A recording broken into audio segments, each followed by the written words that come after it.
right here, Bes is what you call a Negrito. What does it say? The first God anthropomorphically depicted. That means Bes is the first image of a human depicted as God outside of, in which you, when you're dealing with the Venuses of Europe, those are the women Twa. So it's the same thing. So the Twa were the first anthropomorphically human depicted God. It is the primitive form of Horus. Hear that out. Bes Horus being the earliest type of who? The pygmy Ptah. So they're letting you know the human type was not given to any before Ptah.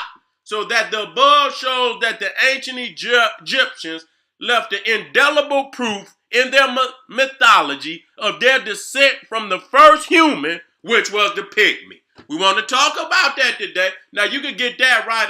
I got that out of this was Wallace Budge. This was Wallace Budge. I got to get exactly what book that was. But then you can get the Signs and Symbols of Primordial Man by Albert Churchward, another powerful book where he discusses the origin of the Egyptians, the Nile Valley Africans from the Twa, which we call Bes, which we call Ptah. So right there, you understand that Egypt, the term Egypt, the nation Egypt, is named after Ptah. So when people talk about where did Egypt come from, it shouldn't be no goddamn confusion of where it come from. Okay, again, showing you the original Kushites of Asia. Beautiful Africa. Now look at this. I'm gonna show you something. I'm gonna work out on you right quick. Now, if you look to the right, you see the sister right there, woolly head, Twa in Asia.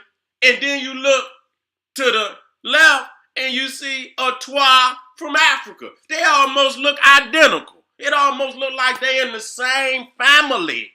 So, you know, you gonna get some crazy motherfuckers, and I ain't gonna say who they, because they so sick in the white man's science, where they say, oh, these is got two different genetic markers. That's a goddamn lie. They lie.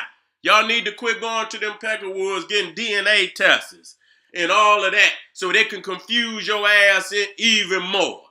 You understand? Their whole blueprint is to divide and conquer, to confuse and conquer, to fragment and conquer. We got to stop going to the beast so that he can misinform us about our strengths and our greatnesses. Let's talk about this. Just talk about this. Last speaker of the ancient language of Bo dies in India. Listen to this. Now you see that's a little Twa, woolly head Twa.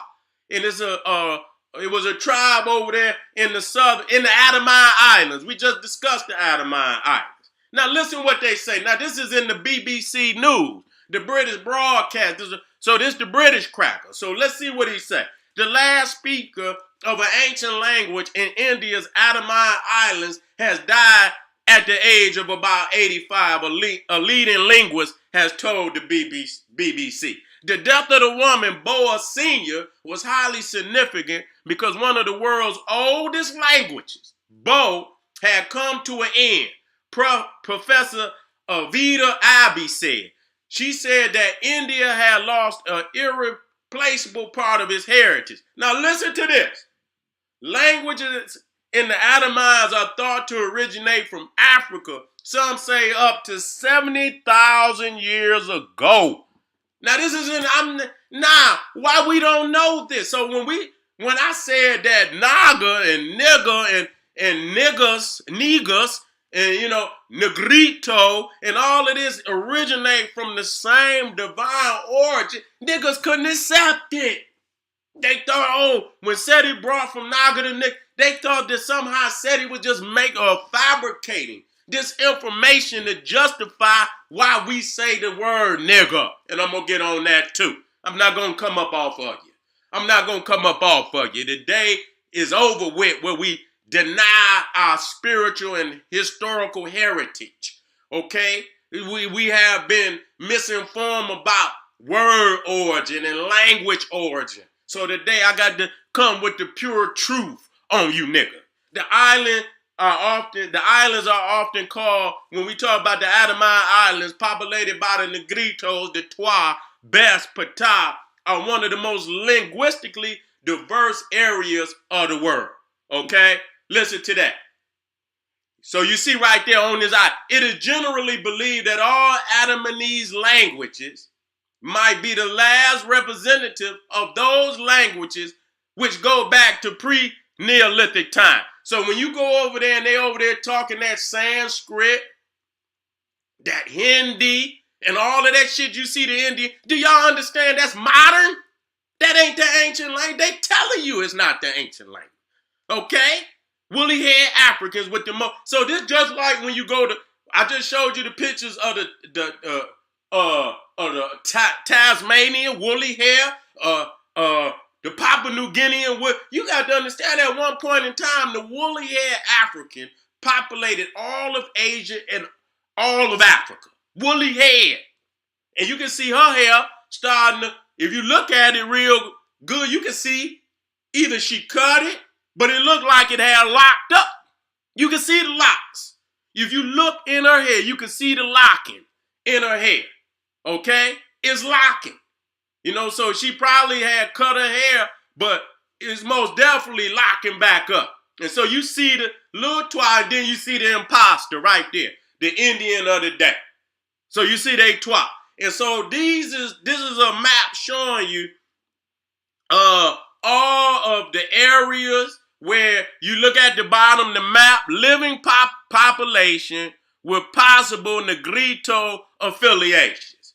Okay? And so you can see it's all across, so even into China.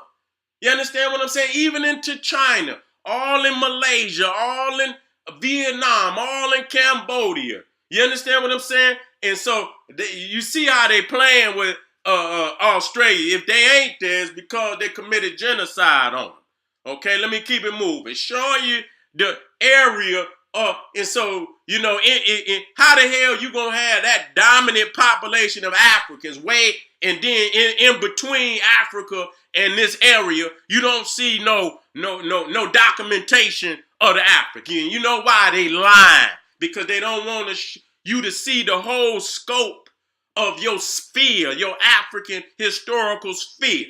Okay, Malaysia, Thailand, Burma, China, Philippines, Indonesia, Papua New Guinea, showing you again. And so even in India, Sri Lanka, see, they done came down there and conquered. See, in between, they done conquered. And they trying to wipe out all evidence in these areas. Okay, so when you go to Java, Indonesia, you see what I'm saying? What do you see? You see evidence of the pyramid. You see evidence is 1850 AD. You see, and you got the worship of Kali, which ain't nothing but Bes. When you understand Bes, you can go all Kala, which means black. Yama, meaning black. You see that they worship a black deity in Indonesia. Okay, which ain't nothing but Bes. When you know the face of Bes, you can identify it all over the world. And once you understand they were the earliest, that's why you see the face of Bes everywhere. Where you see the face of Bes from Asia to Africa, Africa to the Americas.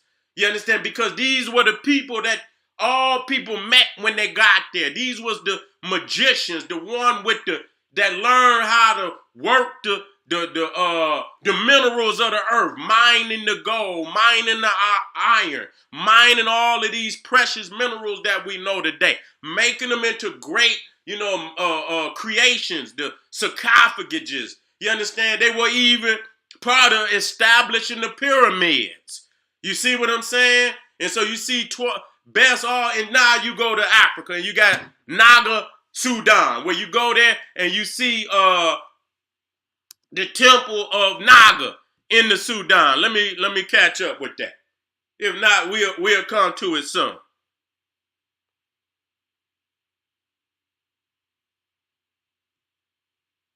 You know what? I see the question, could there have been the real Adam and Eve? Very well could have been.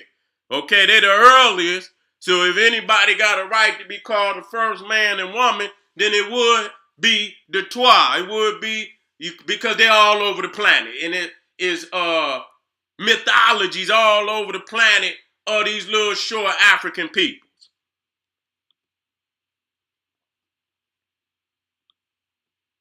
Okay. Let me see. Let me get my bearing.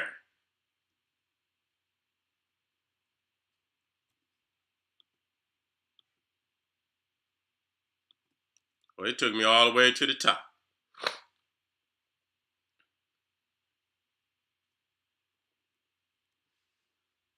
Okay. I see where I'm at. Okay. I had to get my bearing and make sure I was on point.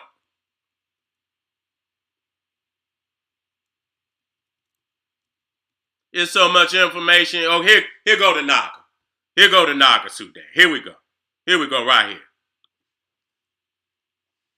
The Lion Temple of Apetamak, Naga, Sudan, Nubia, 400 BC.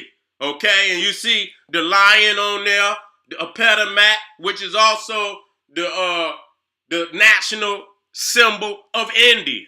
Okay, and see, you got to understand that the lion is not even indigenous to Asia. You understand? Now, even though the lion is extinct in 99% of Asia, why do so many continue to still revere the lion? Got the lion on their flags. You know, the lion is the national symbol of India. You understand? Because it was the national symbol of the Kushite Kemetic kings who they deified as gods. Okay? So you see that when, just like when you go into war, the Africans took the lion to war. And so that's how they got over there. And that's why they died out, because they was not indigenous to Asia. You understand? You only got certain areas in India where you know, and it's like one, it's a forest, which is controlled by the Indian government, where it's like what you call not a reserve. It's a reserve where the last lions in all of Asia exist. So you see right there, we are the Lion King. Ain't no goddamn doubt about it. This is where the term come from. This was our zoo type. And so that's why they deified these great lion kings that came into Asia. You understand what I'm saying? And so these flags that you see, many of these Asian nations that got, those flags was there before they even got there. They just carrying them. Now this is the Sphinx in India. You see the lion, the head of a African on a lion in India. Okay, and you see this, throughout even Europe. This is one from two from Greece, and so on and so forth. And so you see right here Ramesses as the Lion King, crushing all those that went against his mighty imperial. I ain't gonna say imperial because he was an imperialist. He cracked heads too. You understand? There was an age of imperialism in Africa where they felt like they had to go out there and crack heads, because if they did not crack them, then that the enemy would come in on them. And so, yes, the Nile Valley had an imperialistic age too. You're looking at the Sphinx in India, with a Sphinx is a lion, a human-headed lion. And so you see it's all over where the Kushite rule, from Africa to Asia, to South Asia, even North Asia. But we understand North Asia is cold. Okay? Now, let's look at the double lion. Guardians of the gate of all time and existence. That's what they call Aker, which is the double lion temple. Okay? Yesterday and today. And then you see the sun in the middle, what? Representing the present. The past, the present, and the future. And so you see the double lion in front of the temple of Isis. You see the two lions. You see right there. And then this is Maserat. Okay, Maserat, which is in Nubia.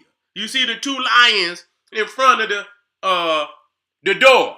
You understand? And because this is truly a Nubian tradition. You see what I'm saying? And not only is it's a portal. You understand? That takes you, it's a portal showing the gates of the portal that will take you back into history. Take and catapult you into the future. So when you see these two lions, these are two guardians of the portal of historic memory, ancestral memory, spiritual memory, where you go back through the gate and you Go back to find yourself, as they say, Sankofa, go and fetch. This is Karnak temple in India. Now, when we're talking about language, understand how Karnak temple in India, and then you got Karnak temple in Egypt. Listen to that. And you see the pyramid here, and what do you see in front of the temple? Two Nagas, two lions, okay? Right there guarding the front of the temple. No different than you see right there in Montserrat, no different than you see right there in Egypt. This is pure evidence. This ain't no, coincidence. There's no such thing as coincidence when you got such heavy facts like this. You see the lion in front of this Indian temple, Naga Kush temple, right there in China where they got the griffin. You know what I'm saying? Which is nothing but a Naga. You understand? So they'll choose their particular mythical zoo type to represent the same concept. Yesterday and today, with the temple symbolic of the present. It's a portal where you go in and you could go in the past, you can go in the future. If you step through the portal and whichever way the spirit projects itself, it can go in the past, it can go in the future. Right here in China, we continuing to show you the African tradition. Now look at these sphinxes. Right there in India. You okay? And I showed you the Sphinx in Africa, showing you where it comes. When you got all of this cultural facts, we're not putting up no hypothesis. These are actual facts that's our land. So we got to stop going through the what you call the Hindu. You got to quit going through him. You got to quit embassy. That's weak. That's weak. Once you understand that, that's weak. He's a usurper. He's a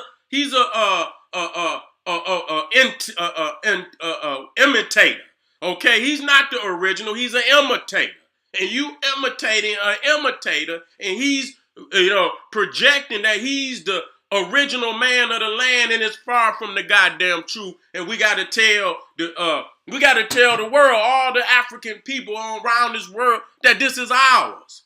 And so I'm looking on the internet. There's one Indian on there that I sure want to debate. He got a large little following. He be, projecting all this ancient Indian shit. And I just really want to crack his motherfucking head. So I'm going to be pushing up on his ass real soon and see, will he sit down with the General Sara Seti? Come on live. Let's have it. We ain't got to meet. We can do it live on the internet. And let's do it live and let's see if he can survive the general. He ain't going to make it because I'm going to brutalize his ass. Again, showing you the Sphinx of the Hindu Kush, which they call India today. Now, this is the Sphinx in Omeka land. See, you see, he used the body of the jaguar. You understand what I'm saying? I got visuals of the front, but I didn't want to put so much of the Olmec on here. Let me keep it moving. So this is the flag of what? Iran. What the hell? Ain't no goddamn lions in Iran. You understand what I'm saying? And that's why when you see the lion with the sun disc. See, people don't understand the mysticism in that. When you see the lion, the hornmaki with the sun disc, it represents what? The blood. It represents the blood of the lion. The rage, that's Sekhmet right there. When you see Sekhmet with the sun over her head, when you see the lioness, that show you right there. This is a warrior goddess. That's one. You got many aspects of the goddess. Okay, you got the Holy Mother. You understand what I'm saying? But then there come a time and you see her nursing her child, which is that's that passionate, compassionate mother. But then you got that mother where you didn't attack her babies. You didn't attack her land, and she done turned into Sekhmet. So these are the many aspects of the goddess. So when you see Sekhmet with the sun, the raging sun, see that blood, see that she's baptized in the blood of her enemies. You see, she been baptized in the blood of her enemy. You didn't came up, you see her baby? You understand? The sun is the greatest cosmic warrior. So she's bathing in the sun, bathing in the blood of her enemies. And so when you look to the left, you see the lion of Asia. You see he ain't even got no damn mane. He's a scrawny little motherfucker. You understand? He don't got the vegetation. He ain't got the land mass that provides such benefit. The water, the endless amount of food and provisions that life needs. And so when you see that Africa from Africa, that lion from Africa, you see the man. Goddamn, you can't even see his body. You understand what I'm saying? It look like he all man. You see what I'm saying? This is a real African king.